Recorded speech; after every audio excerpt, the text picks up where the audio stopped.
ओम शांति। 27/5/20 की वाणी है। मीठे बच्चे, निश्चय ज्ञान योग से बैठता, साक्षात्कार से नहीं। साक्षात्कार की डावा में नूंद है, बाकी उससे किसी का कल्याण नहीं होता। प्रश्न: बाप कौन सी ताकत नहीं दिखाते, लेकिन बाप के पास जादूगरी अवश्य है। उत्तर: मनुष्य समझते हैं भगवान तो ताकतमंद है, वह मरे हुए को भी जिंदा कर सकते हैं, परंतु बाबा कहते यह ताकत मैं नहीं दिखाता। बाकी कोई नौदा भक्ति करते हैं तो उन्हें साक्षात्कार करा देता हूँ। यह भी ड्रामा में नूंद है। साक्षात्कार कराने की जादूगरी बाप के पास है, इसलिए कई बच्चों को घर बैठे भी ब्रह्मा व श्री कृष्ण का साक्षात्कार हो जाता है कि कौन आया मेरे मन के द्वारे। ओम शांति। यह बच्चों के अनुभव का गीत है। सत्संग तो बहुत है, खास भारत में तो ढेर सत्संग है, अनेक मतांतर है। वास्तव में वह कोई सत्संग नहीं, सत्संग एक होता है। बाकी तुम वहाँ किसी विद्वान आचार्य पंडित का मुंह देखेंगे, बुद्धि उस तरफ जाएगी। यहाँ फिर अनोखी बात है, यह सत्संग एक ही बार इस संगम युग पर होता है। यह तो बिल्कुल नई बात है। उस बेहद के बाप का शरीर तो कोई है नहीं। कहते हैं मैं तुम्हारा निराकार शिव बाबा हूँ। तुम और सत्संगों में जाते हो तो शरीरों को ही देखते हो। शास्त्र याद कर फिर सुनाते हैं, अनेक प्रकार के शास्त्र हैं, वह तो तुम जन्म जन्मांतर सुनते आए हो। अब है नई बात, बुद्धि से आत्मा जानती है। बाप कहते हैं, है मेरे सिकील दे बच्चे, है मेरे सालिग्रामों, तुम बच्चे जानते हो 5000 वर्ष पहले इस शरीर द्वारा बाबा ने पढ़ाया था, तुम्हारी बुद्धि एकदम दूर चली जाती है तो बाबा आया है। बाबा अक्षर कितना मीठा है, वह है माता पिता। कोई भी सुनेंगे तो कहेंगे पता नहीं इन्हों के माता पिता कौन हैं। बरोबर वह साक्षात्कार कराते हैं तो उसमें भी वह मूझते हैं। कभी ब्रह्मा को कभी कृष्ण को देख लेते हैं तो विचार करते रहते कि ये क्या है। ब्रह्मा का भी बहुतों को घर बैठे साक्षात्कार होता है। अब ब्रह्मा की तो कभी कोई पूजा करते नहीं है, कृष्ण आदि की तो करते हैं। ब्रह्मा को तो कोई जानते भी नहीं होंगे। प्रजापिता ब्रह्मा तो अब आया है, यह है प्रजापिता। बाप बैठ समझाते हैं कि सारी दुनिया पतित है, तो जरूर यह भी बहुत जन्मों के अंत में पतित ठहरे। कोई भी पावन नहीं है, इसलिए कुंभ के मेले पर, हरिद्वार गंगा सागर के मेले पर जाते हैं। समझते हैं स्नान करने से पावन बन जाएंगे, लेकिन यह नदियाँ कोई पतित पावनी थोड़ी हो सकती। नदियाँ तो निकलती है सागर से। वास्तव में तुम हो ज्ञान गंगाएं, महत्व तुम्हारा है। तुम ज्ञान गंगाएं जहाँ तहाँ निकलती हो, वो लोग फिर दिखलाते हैं तीर मारा और गंगा निकली। तीर मारने की तो बात नहीं, यह ज्ञान गंगाएं देश देशांतर जाती है। शिव बाबा कहते हैं मैं ड्रामा के बंधन में बांधा हुआ हूँ, सभी का पाठ निश्चित किया हुआ है, मेरा भी पाठ निश्चित है। कोई समझते भगवान तो बहुत ताकतमंद है, मरे हुए को भी जिंदा कर सकते हैं। यह सभी कपोड़े हैं, मैं आता हूँ पढ़ाने के लिए। बाकी ताकत क्या दिखाएंगे। साक्षात्कार की भी जादूगरी है। नौदा भक्ति करते हैं तो मैं साक्षात्कार कराता हूँ। जैसे काली का रूप दिखलाते हैं, उन पर फिर तेल चढ़ाते हैं। अब ऐसी काली तो है नहीं, परंतु काली की नौदा भक्ति बहुत करते हैं। वास्तव में काली तो जगदम्बा है। काली का ऐसा रूप तो नहीं, परंतु नादा भक्ति करने से बाबा भावना का भाड़ा दे देते हैं। काम चिता पर बैठने से काले बने, अब ज्ञान चिता पर बैठ गोरे बनते हैं। जो काली अब जगदम्बा बनी है, वह साक्षात्कार कैसे कराएगी? वह तो अभी बहुत जन्मों के अंत के भी अंत वाले जन्म में है। देवताएं तो अभी है नहीं, तो वह क्या साक्षात्कार कराएंगे? बाप समझाते हैं, यह साक्षात्कार की चाबी मेरे हाथ में है। अल्पकाल के लिए भावना पूरी करने के लिए साक्षात्कार करा देता हूँ, परंतु वह कोई मेरे से नहीं मिलते। मिसाल एक काली का देते हैं। इस रीति बहुत है। हनुमान, गणेश आदि भल सिख लोग भी गुरु नानक की बहुत भक्ति करें तो उन्हें भी साक्षात्कार हो जाएगा, परंतु वह तो नीचे चले आते हैं। बाबा बच्चों को दिखलाते हैं, देखो यह गुरु नानक की भक्ति कर रहे हैं। साक्षात्कार फिर भी मैं कराता हूँ। वह कैसे साक्षात्कार कराएंगे? उनके पास साक्षात्कार कराने की चाबी नहीं है। यह बाबा कहते हैं, मुझे विनाश स्थापना का साक्षात्कार भी उस बाबा ने कराया, परंतु साक्षात्कार से कोई का भी कल्याण नहीं। ऐसे तो बहुतों को साक्षात्कार होते थे, आज वह है नहीं। बहुत बच्चे कहते हैं, हमको जब साक्षात्कार हो तो निश्चय बैठे, परंतु निश्चय साक्षात्कार से नहीं हो सकता। निश्चय बैठता है ज्ञान और योग से। 5000 वर्ष पहले भी मैंने कहा था कि यह साक्षात्कार मैं कराता हूँ। मीरा ने भी साक्षात्कार किया।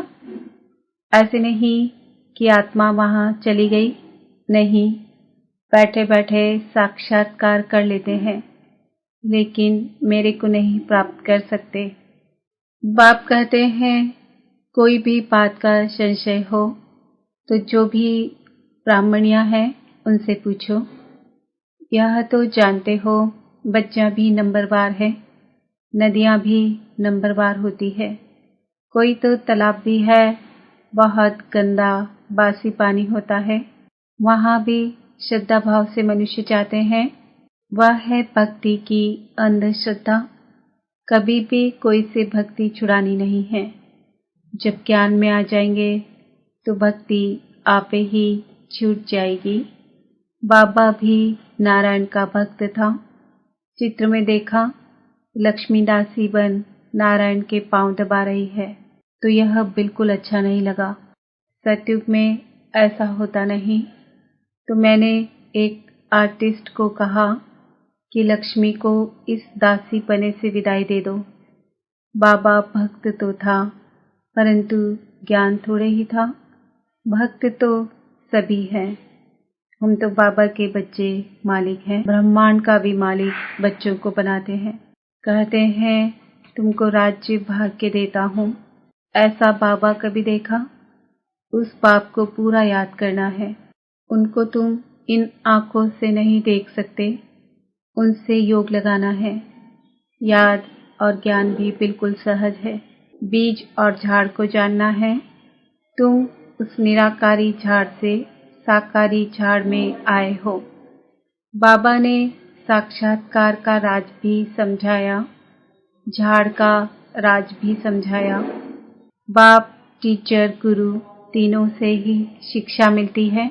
अभी बाबा कहते हैं, मैं तुमको ऐसी शिक्षा देता हूँ, ऐसे कर्म सिखलाता हूँ, जो तुम 21 जन्म सदा सुखी बन जाते हो। टीचर शिक्षा देते हैं ना, गुरु लोग भी पवित्रता की शिक्षा देते हैं अथवा कथाएं सुनाते हैं, परंतु धारणा बिल्कुल नहीं होती। यहाँ तो बाप कहते हैं, अंतमति सो गति होगी। मनुष्य जब मरते हैं तो भी कहते हैं राम राम कहो, तो बुद्धि उस तरफ चली जाती है। अभी बाप कहते हैं, तुम्हारा साकार से योग छूटा, अब मैं तुमको बहुत अच्छे कर्म सिखलाता हूँ। श्री कृष्ण का चित्र देखो।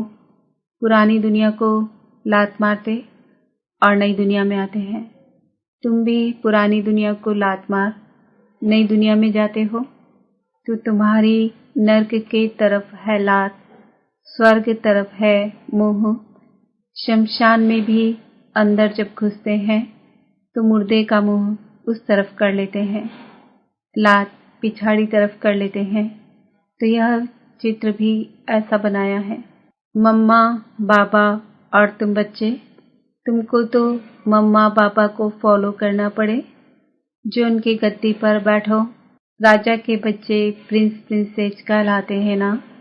तुम जानते हो हम भविष्य में प्रिंस प्रिंसेस बनते हैं। ऐसा कोई बाप टीचर गुरु होगा जो तुमको ऐसे कर्म सिखलाए, तुम सदा काल के लिए सुखी बनते हो। यह शिव बाबा का वर है, वह आशीर्वाद करते हैं। यह नहीं हमारे ऊपर उनकी कृपा है। सिर्फ कहने से कुछ नहीं होगा, तुमको सीखना होता है। सिर्फ आशीर्वाद से तुम नहीं बन जाएंगे, उसकी मत पर चलना है, ज्ञान और योग की धारणा करनी है। बाप समझाते हैं, मुख से राम राम कहना भी आवाज हो जाता। तुमको तो वाणी से परे जाना है, चुप रहना है।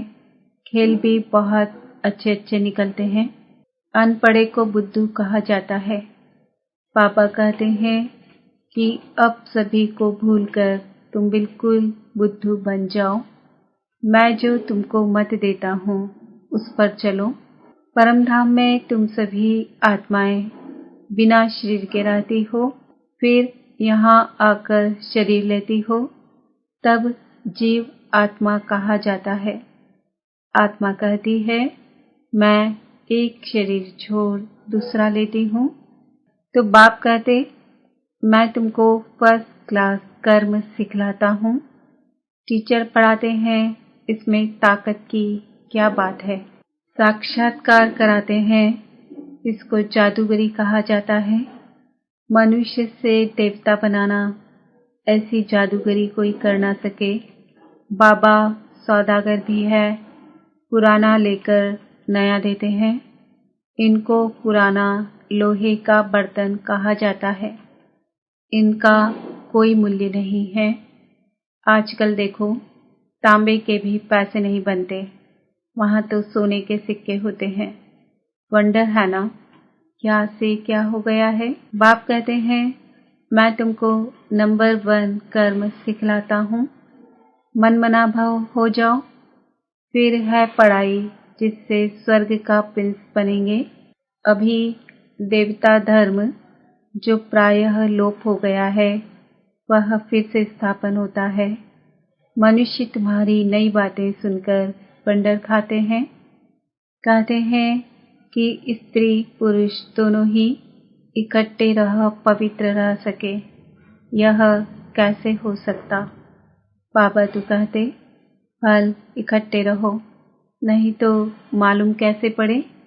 बीच में ज्ञान तलवार रखनी है, इतनी बहादुरी दिखानी है।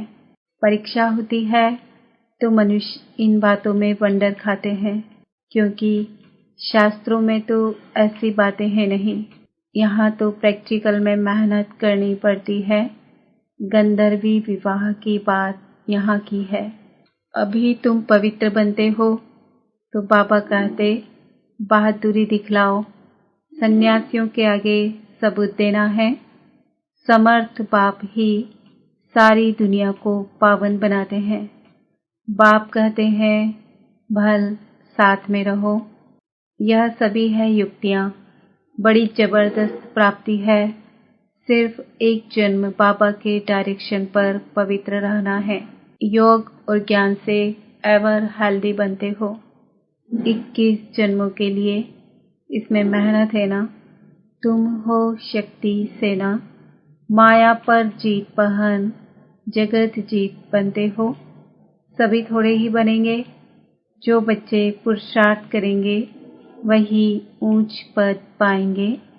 तुम भारत को ही पवित्र बनाकर फिर भारत पर ही राज्य करते हो। लड़ाई से कभी सृष्टि की बादशाही मिल ना सके, यह वंडर है ना। इस समय सब आपस में लड़कर खलास हो जाते हैं। मक्खन भारत को मिलता है, दिलाने वाली है वंदे मातरम। मेजॉरिटी माताओं की है। अब बाबा कहते हैं, जन्म जन्मांतर तुम गुरु करते आए, शास्त्र पढ़ते आए हो। अब हम तुमको समझाते हैं। जज योरसेल्फ। राइट क्या है? सत्युग है राइटियस दुनिया, माया अनराइटियस बनाती है। अब भारतवासी ई रिलीजियस बन पड़े हैं। रिलीजन नहीं, इसलिए माइट नहीं रही है। ई रिलीजियस, अनराइटियस, अनलॉफुल, इंसॉल्वेंट बन पड़े हैं। बेहद का पाप है, इसलिए बेहद की बातें समझाते हैं। कहते हैं कि फिर तुमको रिलीजियस मोस्ट पावरफुल बनाता हूँ। स्वर्ग बनाना तो पावरफुल का काम है, परंतु है गुप्त, इनकॉग्निटो वॉरियर्स है। बाप का बच्चों पर बहुत प्यार होता है। मत देते हैं। बाप की मत, टीचर की मत, गुरु की मत, सोनार की मत, धोबी की मत, इसमें सभी मत आ जाती है। अच्छा, मीठे मीठे सिक्कील दे बच्चों प्रति माता पिता बाप दादा का याद प्यार और गुड मॉर्निंग। रूहानी बाप की रूहानी बच्चों को नमस्ते। हम रूहानी बच्चों की रूहानी बाप दादा को याद प्यार गुड मॉर्निंग नमस्ते ओम शांति। धारणा के लिए मुख्य सार, इस एक अंतिम जन्म में बाप के डायरेक्शन पर चल घर गृहस्थ में रहते पवित्र रहना है। इसमें बहादुरी दिखानी है। श्रीमत पर सदा श्रेष्ठ कर्म करने हैं। वाणी से परे जाना है। जो कुछ पढ़ा व सुना है उसे भूल बाप को याद करना है। वरदान, शुभ चिंतन द्वारा ज्ञान सागर में समाने वाले अतीन्द्रिय सुख के अनुभवी भव। जैसे सागर के अंदर रहने वाले जीव जंतु सागर में समाये हुए होते हैं, बाहर नहीं निकलना चाहते। मछली भी पानी के अंदर रहती है। सागर व पानी ही उसका संसार है। ऐसे आप बच्चे भी शुभ चिंतन द्वारा ज्ञान सागर बाप में सदा समाये रहो। जब तक सागर में समाने का अनुभव नहीं किया, तब तक अतीन्द्रिय सुख के झूले में झूलने का, सदा हर्षित रहने का अनुभव नहीं कर सकेंगे। इसके लिए स्वयं को एकांतवासी बनाओ, अर्थात सर्व आकर्षण के वाइब्रेशन से अंतर्मुखी बनो। स्लोगन, अपने चेहरे को ऐसा चलता फिरता म्यूजियम बनाओ जिसमें बाप बिंदु दिखाई दे। आज का सम्मान है, मैं आत्मा अतीन्द्रिय सुख की